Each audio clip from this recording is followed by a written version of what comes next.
So this next coping activity is great for any age and can be accommodated to different abilities. So we can do this activity with our loved ones or dependents. So Sibby did mention this earlier. So this is using our senses to soothe ourselves, which helps us to get into a calm and relaxed state. So if you think of a baby or child, right, how they need to be soothed. They like to be rocked, held, comforted, cradled. So as adults, we also need to be comforted and soothed from time to time. So using our senses, we can create that experience to help ease and give ourselves some comfort. So we can do this through sight. So photographs of good moments, friends, loved ones, pictures of nature, looking at nature outside. And just a side note, we will provide a handout with all of these activities. So since we don't have this up, you will get a handout with all of this information.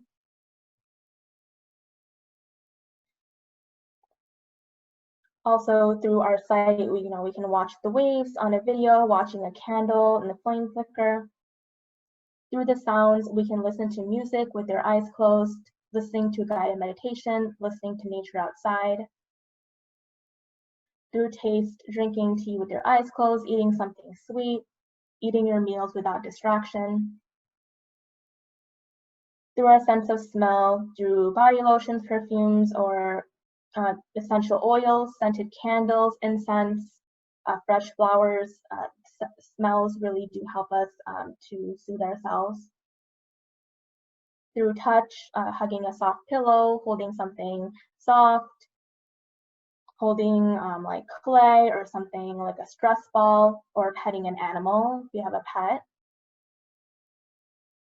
So those are some simple ways that you can comfort yourself through our senses. So we always have our senses to be able to give us that sense of comfort. The next tool is being able to embrace and identify our emotions daily. So you can use this wheel, which is called a feelings wheel, to check in with yourself. So if you can see the wheel here, it's divided by stress emotions, burnout emotions, renewing emotions, and energies, and it categorizes positive and negative. So you can start in the middle and identify your emotion and then kind of move on outward. So our goal is to try to identify as closely as possible what emotion we're feeling. And sometimes we feel multiple emotions. So when we can identify emotions, we avoid suppressing them and avoid self-sabotaging behaviors. So doing something that's destructive, lashing out at a loved one, being irritable, reacting. When we check in with ourselves and be honest about how we're feeling, we can then take a mindful approach and cope appropriately. So when you identify the emotions wheel, if it's in the stress or burnout category, maybe you can ask yourself, how can I better cope with these difficult emotions? Do I need to do a mindfulness exercise, such as the grounding activity we just did? Do I need to do a mindful check-in? Can I self-soothe with senses? This allows you to cope more effectively.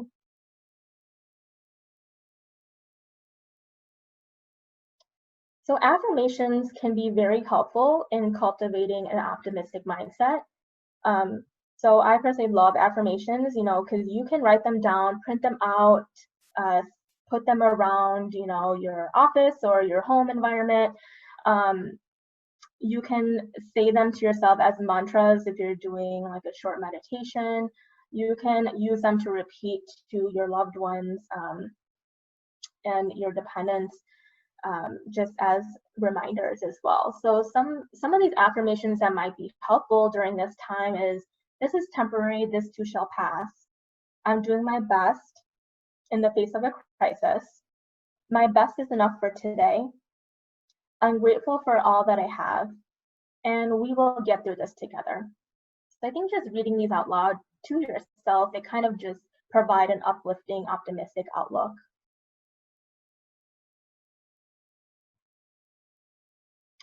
And lastly, this image, and reminder, you will get a handout of these. So this image really helps us to kind of summarize everything we've been talking about in this webinar today. Is we want to be able to gravitate towards a stage of growth, right? So when we're in the outer category, a stage of growth, we are effectively coping, we are managing our stress and anxiety, we're modeling that for our family and our loved ones, and we're an effective part of our community and our family. So initially we might have been in a stage of fear when coronavirus, everything kind of came out, and then we kind of moved to a stage of learning and acceptance. And then, we want to be able to move towards a stage of growth where we're thinking of others and trying to help them. Using the skills you just learned to allow other people to benefit from them by maybe teaching them. You can teach them the skills at your next family call or your family get together. You try to live in the present moment. You have compassion and empathy towards yourself and others. You appreciate and cherish your loved ones. You try to be positive and maintain an optimistic outlook. You practice patience, creativity, and enterprise in the face of challenge.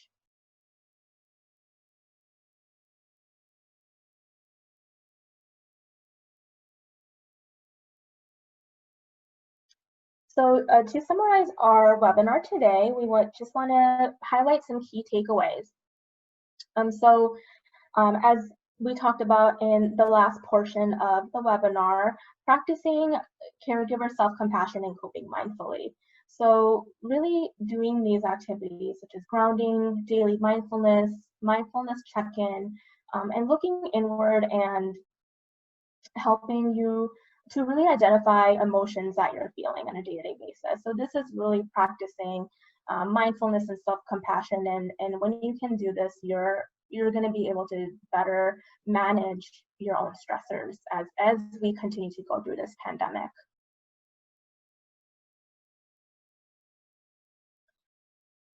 And then we'll pass it on to Siddhi. I think the next bullet point is Siddhi's takeaway.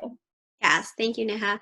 Mm-hmm. And kind of just segueing off of what Neha has been showing and sharing with each of you today is really that you can choose how you want to respond to the best of your ability in this current pandemic and in the state that we're all in. And so whether that be to choose to do one of the mindfulness exercises or limit your consumption of media or how much time you're spending on social media, you get to choose some of the things that you want to have control over. And that will help you feel like you have some control in this time of uncertainty. And Neha will continue the takeaways. Oh, I actually have the last one, Siddhi. Sorry, Raj. The action plan. So from what Neha and Siddhi both said, I think the hardest part is always implementation.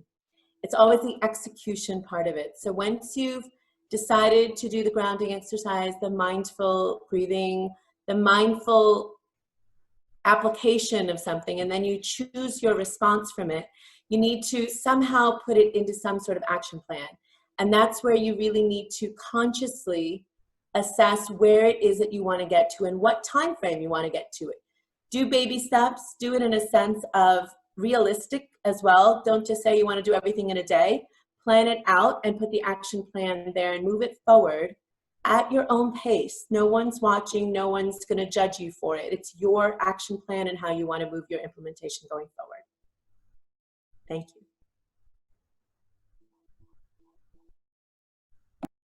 Great. Thank you so much, Siddhi, Neha, and Raj. I think we all can agree that this was a super helpful and informative presentation. So I'm just going to go into a couple of questions that we got from the audience. And if any of you still have more questions, feel free to enter it in the chat and we'll try to get to that. So the first question is for Siddhi. Should we be dealing with anxiety and stress the same way? That's a really good question. I think it's important to try to distinguish between the two because like I said in my presentation earlier, I think those terms are really used interchangeably. So oftentimes all of us are going to actually experience some level of stress and anxiety. That's very expected. It's very normal. But it's when those levels get to be really unmanageable and it's starting to affect our day-to-day lives in a negative way, where it's impeding our ability to maybe partake in our daily task or do certain responsibilities that we have. That's when it gets to be really challenging. And so we can really start by using some of the things that Neha and Raj talked about today, I think, and some of the things that I also mentioned in terms of starting to think about what things you want to have control over. Those are great ways to start with managing your stress and anxiety. And if it feels like those things are not working for you, if it feels like it's getting worse, it may be starting to develop into higher levels of anxiety. And in that situation, it can be helpful to sometimes seek out a professional for just further guidance and for someone to work with you more closely to suggest maybe specific tools or ways of helping you work on some of the negative thought patterns or racing thoughts that you're having that are making it really complicated to live your daily life.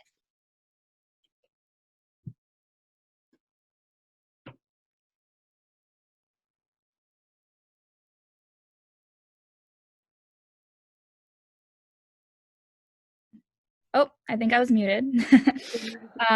So just a note to the audience, as we're going through a couple more questions, we're actually going to shift over to a group discussion. So you and the audience can also interact with the speakers.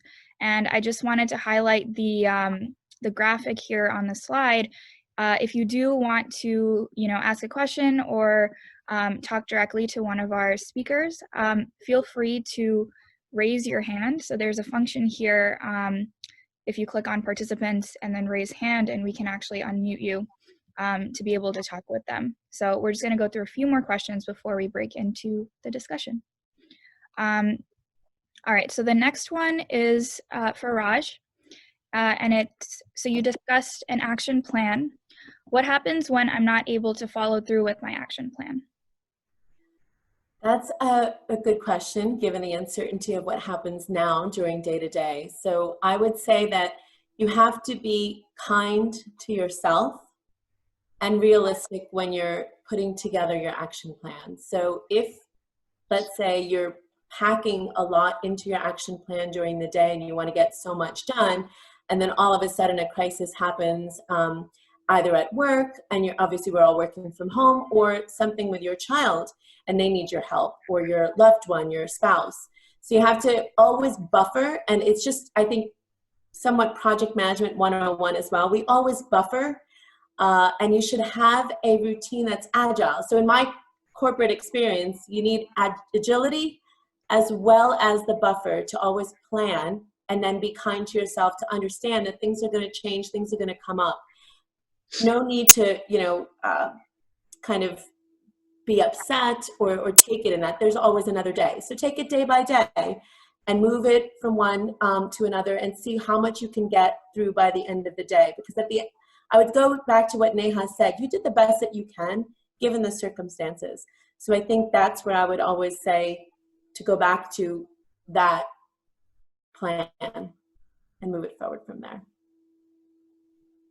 Great, thanks. And then the next question is for Neha. Can we do any of the exercises that you walked us through with the people we care for? And how can we go through with that?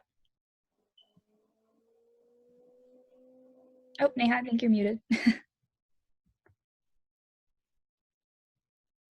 Sorry about that. Yeah, absolutely. I think the exercise that we did are adaptable to, a wide range of abilities. So especially, a lot of it was using senses. So whatever senses are, they're able to do, you can use some of these, and it is basic mindfulness. So like I had read out the guided meditation to you, like you can do that with your family. Like kids can even do this. It's pretty basic. So you can be the one kind of reading that out, and people can follow along, and that can kind of be a way that you can implement and model it for your family.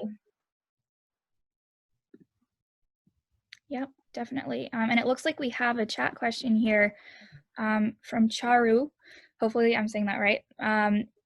what kind of impact do you think this is going to have on kids at home? And what can we do to help them cope with it?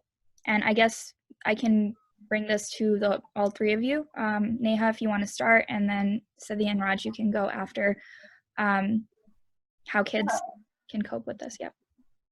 Yeah, I think that's a great question. I think it's a time where kids, as much as we need as much normalcy as possible. So trying to, as Raj was talking about, implement some type of routine for them, and trying to stick to some type of routine can be helpful. I know that there's been, like example, at-home schedules going out that might be helpful because kids are now being homeschooled.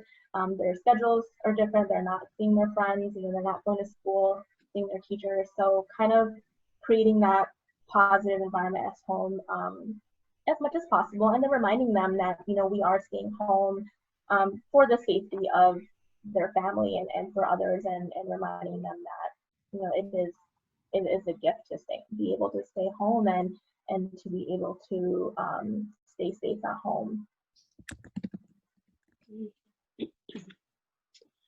I would absolutely agree with what Neha is saying. I think that building some type of routine in for your kids, for your whole family, allows for them to experience some form of normalcy in all of this. And that's really important for kids, especially because they're so perceptive, right? So they can really read the room. They can feel our fears and anxieties often as much as we are. And because of that, modeling for them that maybe we are feeling stressed and we're feeling a little bit unsure about what might happen, maybe with something coming up that you guys were going to be doing together, or what their job situation, or what your job situation looks like, but then modeling for them ways to manage that. So like Neha and Roger saying, like practicing some of these exercises with them, maybe even having some time in your family where you allot time to do some type of mindfulness practice, maybe do some yoga videos together.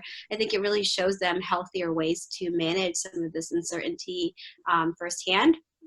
And I think try to stick to routine as much as possible in terms of what their normal school schedules would have looked like. So if they have meals or snacks certain times, if they have naps certain times, bedtime, try to see if you can stick to it. Of course, it's not going to be 100% possible because you're probably wrapped up in a lot more roles today than probably before. But the more that you can try to stick to that schedule for them, it really kind of keeps them going, I think, the same way, and helps them kind of get through this, and hopefully your whole family as well. I'll add, personally, from a personal note, I have a range of children from the ages of 15 to 7. And I will say, working with each of them individually, as well as collectively as a family, has been a blessing because we have the time. So really embracing this time and showing the positive, the silver lining, the gift that we all have. Now no one's coming late.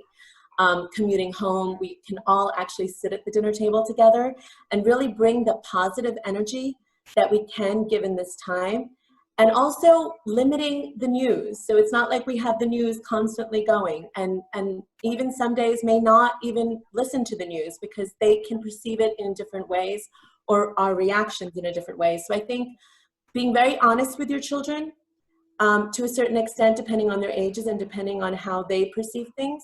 But also, as I mentioned in my section, the routine is very important, as both Neha and Siddhi have just mentioned as well, in that routine will give them that I have to get up in the morning and I need to take a shower and I need to get up and do my schoolwork.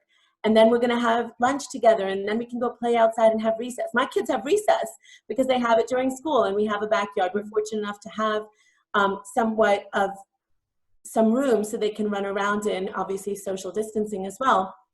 So that normalcy is there, and they're loving it. I don't think it's fazed them. They're like, oh, we could do this all the time. And I'm like, no, you need to go back to school. But I think that kind of bringing the positiveness to all of this, it's the way that we choose our reaction. And if we choose the positive reaction, your kids will have a positive experience from this. Absolutely. Thanks, guys. So we're going to see if some of the audience members want to interact directly. I do see there's a question from Chris. So I'm just going to unmute. And Chris, if you want to ask your question directly, that'd be great. Yeah, sure. I think all three of you gave great presentations. Thank you so much for all of your information and knowledge. So for those of us who are caregivers who are currently doing telehealth or televisiting, what would you say are some tips that you have found helpful in establishing a connection with the patients or the clients that you have?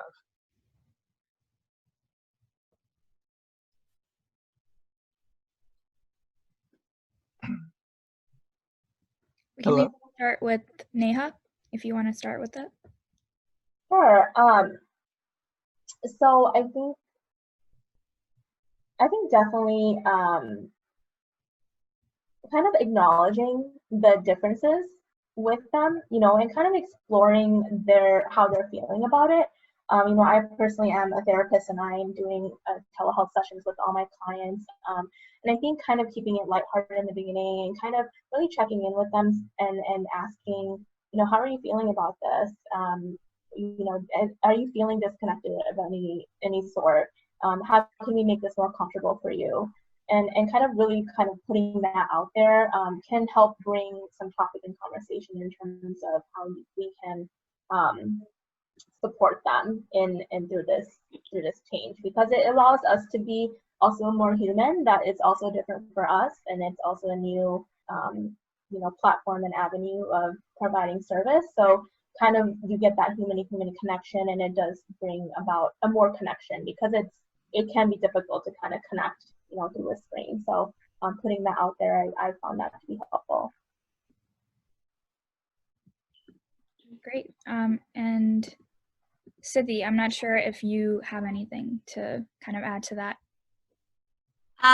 Yeah, I agree with what Neha is saying. I think really checking in and just really making sure you're checking in each time you connect, because I think one of the things that we are all noticing is that things are just really changing by the day or by the week, and kind of what's going on or what the expectations were of what the impact of COVID-19 would be. So just really checking in and providing that supportive ear, I think, can be really valuable. Of course, I think it's really useful to just also talk about how this is a little maybe feeling odd for some people. I think some people are very used to talking through virtual means, and for other people it's brand new, and it might bring a sense of kind of discomfort with it as well. So really just acknowledging that and checking in, like, hey, how is it to talk like this, and what are maybe some things that you wish could be different, or things that maybe are feeling good for you, and how can I continue to support you in that way? And so I think just kind of setting that from the very beginning, checking in with each of the people that you are caretaking for, allows for you to both be on the same page. And I guess I would just kind of add to that is also just really thinking about with them what they can do if you are not able to see them physically. So what are some ways to kind of fill some of the gaps that maybe were needed for them, or some kind of maybe value that they were getting from some of the things that you were able to do physically, whether it be doing something interactive.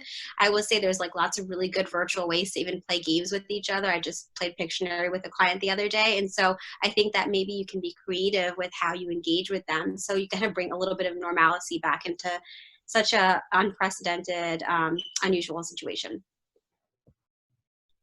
Thanks. And I think we have a comment here from Charu, who had asked the previous question. So just going to unmute you, Charu, if you want to go ahead. Thank you. Yeah. Thank you so much. So all the points were really, really great. And I really appreciate you guys doing this. I just wanted to ask, my child is a single child, and she's used to play dates and meeting people all the time, and it was an easier way for us to actually let her socialize with other kids. And now it's completely shut off, and she does talk to them virtually every day, but she still feels it's it's really boring. And I tried to be with her as much as I could, but it's still, getting to a fourth grader's level is really difficult sometimes. So I was just wondering if you have any points for, helping her with her age-related activities or something like that. Thank you. Raj, I think you could probably start, since you have some experience with recess and similar things? Yeah, so I would suggest to see a lot of stuff online, and I can provide that maybe some to Aishwarya later. A lot of products are now being offered free, just given the pandemic, given the time that we're in today right now. So I think that Scholastic, as well as some of the books, because we can't go to the library, a lot of things are being offered online. So I will provide that to Aishwarya, and hopefully she can pass on. That's been really, really helpful. Another thing that I've started to do, and my husband was just playing hide and seek with the boys earlier today, so it's setting aside time to really focus with them and not having your phone, not having a meeting, and really just spending that quality time with them. And that will, I think, from what I've seen, it carries them for a good couple of a few hours, so that then you can focus back on your work. So that time, that I guess uninterrupted time that you're able to give to your daughter, and getting down to her level and playing, you know, Scrabble with her, or playing Connect Four, or one of the board games that we all have around but we never got a chance to play. Sometimes that really has been helpful in filling the time. Even going out and just playing catch, if you're able to do that, that's been great as well.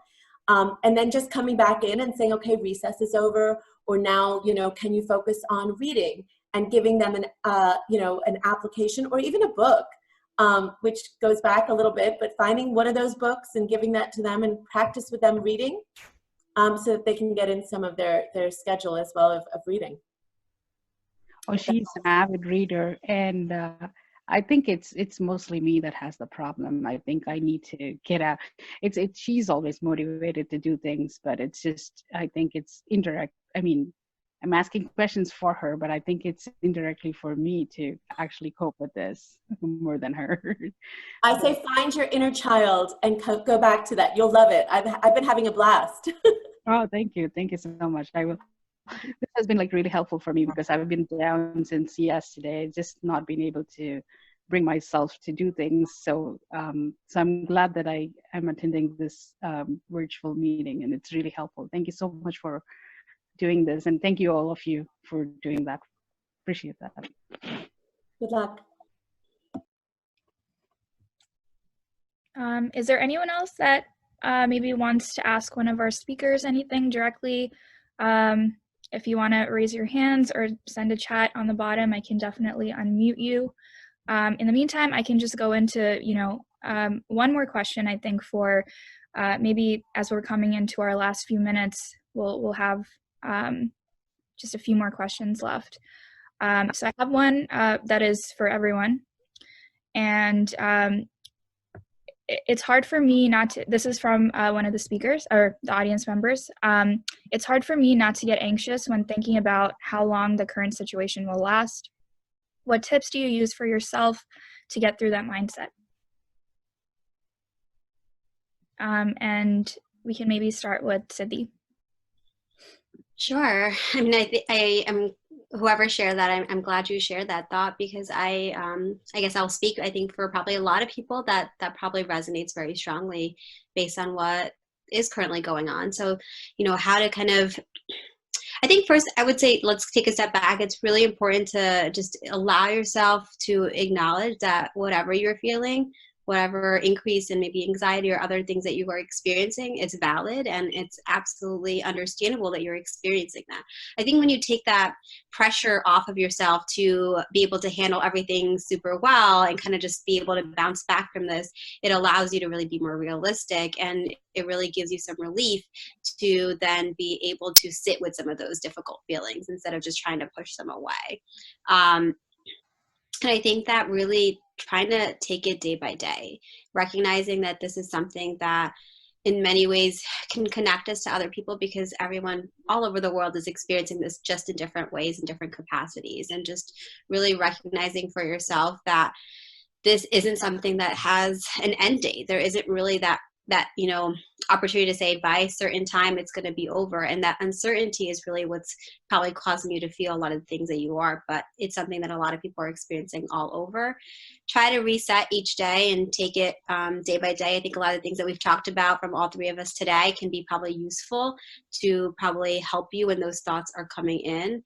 And I think it's important to allow yourself some self-care, because that's really a good way to respond when you're noticing that you're just having a tough time. Take some time for yourself wherever you can, whether it be just going to the bathroom and having 5 minutes to yourself in the day, or try to get outside and step outside in your backyard or front porch for 5 minutes.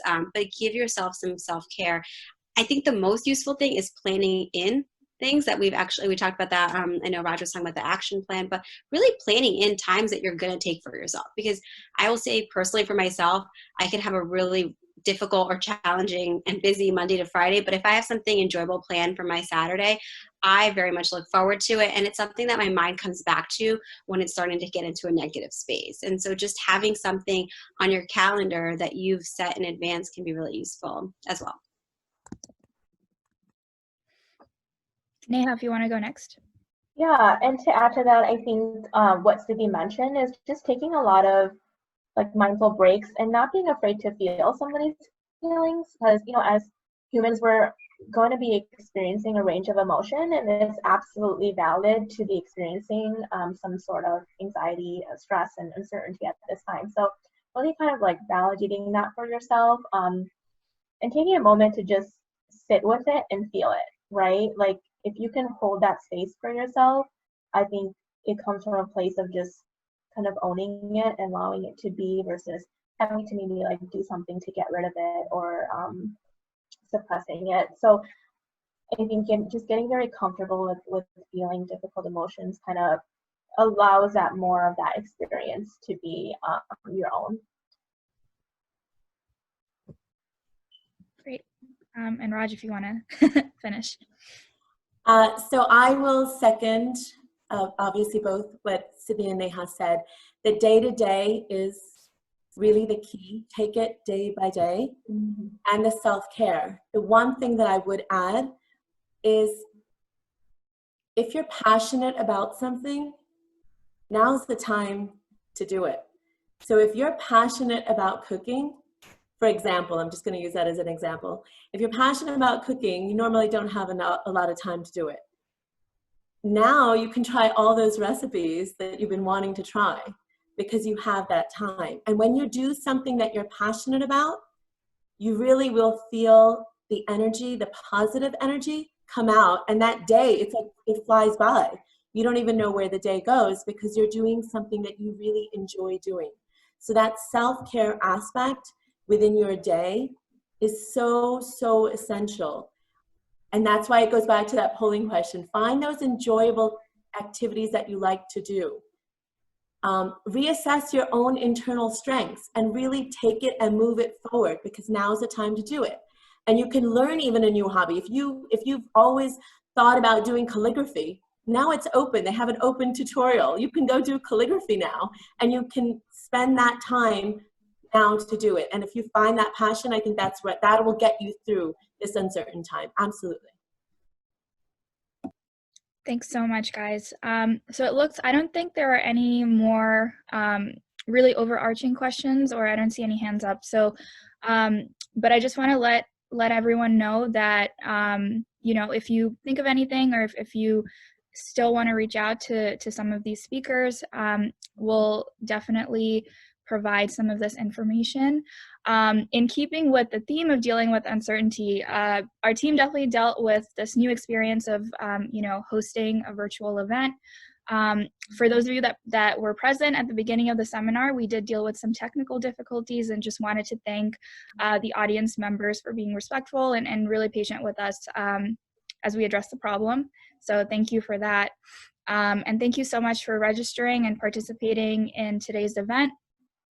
We will be sending out an email with resources early next week for everyone that registered on the Eventbrite. So that's, if you're on here and you haven't registered, hopefully there's a way for you to still enter your email or something, but you can always reach out to Posana. Posana.org is our website, POSANA, and you can just reach us directly through email asking us for the copy of resources from this event. So the resources will include a copy of this presentation that we have, contact information for all the speakers, selected resources from the speakers, like Charu had wanted, the resources for kids and playing with them, so and a quick survey. So really helping us with some of these surveys. It'll take less than 5 minutes, and it's super valuable to us as a team, since we really do rely on your feedback to improve and make sure that we're helping our community. So again, thank you, Siddhi, Neha, and Raj for a great presentation. I see a lot of really nice comments here on the side. I think we all really enjoyed it. And thank you everyone for stopping by and hanging out with us. Thank you. Thank you. It's really nice to be here. Stay safe, everyone. Thank you. Bye. Thank you. Take care.